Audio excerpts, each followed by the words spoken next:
And the last field office is Field Office 7.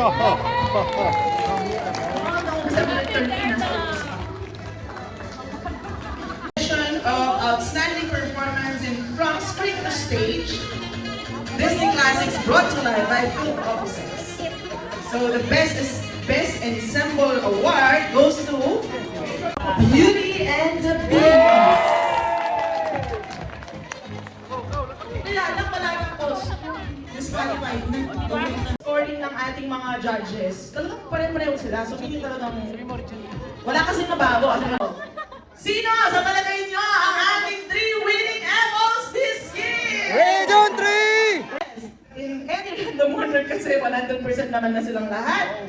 We have Frozen, Oh! The Little Mermaid, and The Beauty and the Beast.